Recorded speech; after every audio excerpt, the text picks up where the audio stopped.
Yeah, they won't see me glow, they won't see me shine.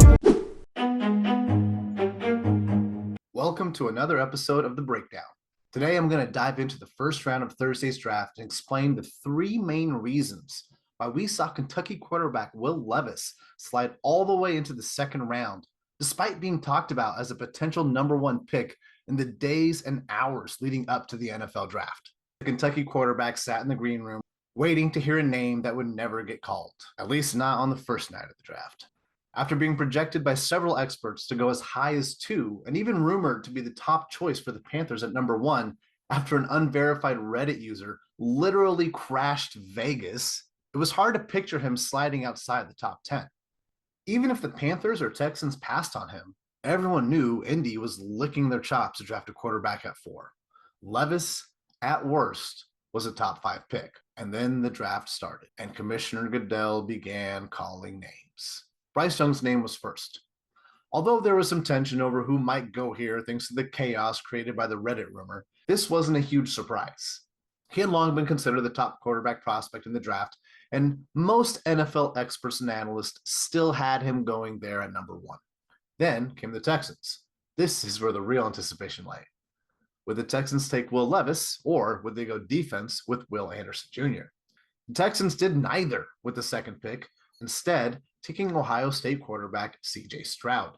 This was somehow surprising, even though it shouldn't have been. C.J. Stroud and Bryce Young were always seen as the two prospects ahead of the pack in the months leading up to the draft. However, between all the Houston Texans smokescreens and an out-of-control Will Levis hype machine, C.J. was somehow forgotten.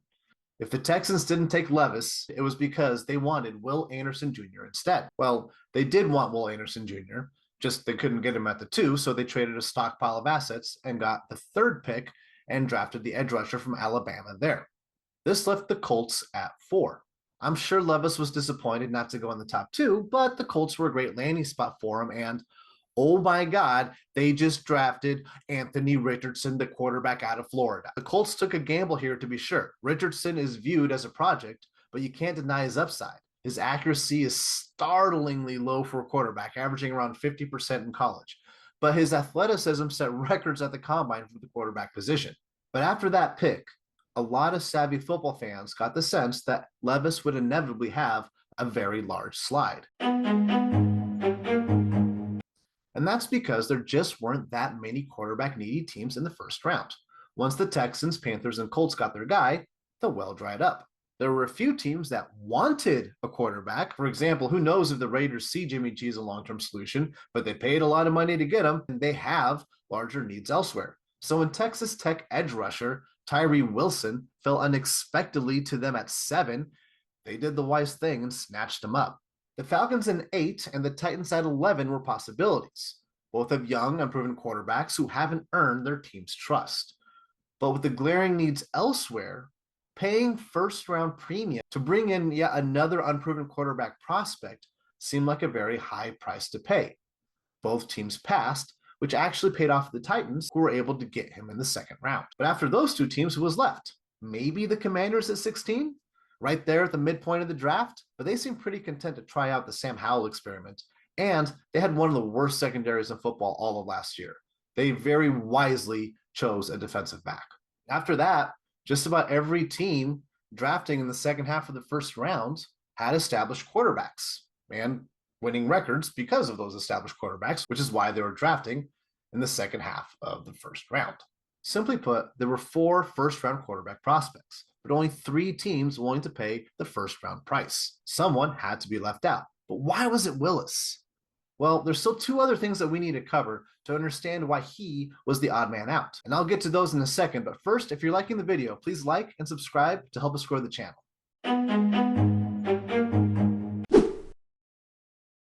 When you remove all the social media posts and combine stories hyping up Will Levis and read the actual scouting reports, it becomes pretty clear the NFL teams have always viewed C.J. Stroud and Bryce Young as the best quarterback prospects in this class. While Willis's arm talent has the highest ceiling, scouts still view him as an unfinished product, prone to inconsistency and poor reads that cost him 23 interceptions in just 24 starts. Stroud and Young, on the other hand, were seen to have much better pocket presence, decision-making, and overall accuracy.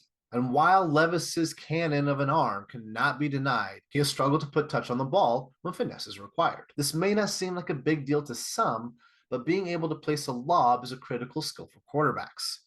Think about how many times you've seen guys like Aaron Rodgers or Tom Brady or Pat Mahomes just effortlessly lob the ball to the corner of the end zone where their biggest receiver goes up with a small defender draped all over them and catches it. That's the throw that Will Levis struggles with. You can see why that actually could be concerning to NFL teams. Now, it's not the end of the world. It's a skill that most teams can coach. But the thing is, that's the difference. Teams don't need to coach CJ Stroud or Bryce Young on how to make those throws. They already have that skill set, as well as other skill sets that Levis hasn't consistently displayed, such as how to immediately check down to a second or third option if the first option isn't there. When you look at the big picture, it's easy to see why scouts view Stroud and Young as being the most pro-ready prospects in this class. And while social media and Reddit and everything and all the rumors and chaos surrounding Levis did a great job of distracting us from all that, it doesn't change the fact that NFL teams rely much more on their own scouting reports than they do on anonymous Reddit users. It is hard to judge the true personality of someone that we don't know, but almost impossible not to develop our own perceptions of what that person's personality might look like based off the bits and pieces that we know and collect about. And that's no different for NFL teams. They try to judge character and personality of the players they draft based on what they've heard from players' coaches, friends, families, and any other outlets they can find, from what they see on TV, from social media, and from the handful of interactions that they get throughout the pre-draft process. When you consider the sheer number of prospects that teams have to evaluate, you can see how challenging this becomes and how each impression a prospect makes on a team can leave a lasting mark. Unfortunately, Will Levis didn't leave the best mark. His social media posts are quirky and kind of bizarre, and it didn't help that the rumors about Levis going one alleged that Levis himself was the person letting people know that Panthers had talked to him. To make matters worse, during meetings and personal interactions with teams, he was labeled as being somewhat arrogant. This may not seem like a major factor, especially since Levis didn't do anything outright terrible or illegal, and the NFL has definitely had its fair share of egos being drafted before. However, while Levis was giving teams reasons to wonder about him, which was hurting his stock, Richardson was doing the opposite, winning teams over with his charismatic and likable personality. Why does this matter? Well, because both prospects, despite their tremendous upsides and unique physical talents, have flaws in their game that need serious coaching. And NFL teams know that. Now put yourself in the Colts' shoes. You want to draft one of these two prospects. You know they need a lot of work. Who do you think comes across as being more coachable? The kid telling jokes with everyone in the room? Or the kid thinking that he is better than everyone in the room? Ultimately, the supply of first-round quality quarterbacks exceeded the demand of teams willing to pay a first-round price to take one. After the two most NFL-ready prospects came off the board, the Colts had to choose between two prospects with unique physical attributes and tremendous upside, but also very notable flaws. It goes as no surprise, they drafted the one they think they can coach. That wraps up this episode of The Breakdown. Please let me know your thoughts in the comments section below. Do you think the Colts made a mistake taking Richardson over Levis? Yeah, they won't see me glow, they won't see me shine.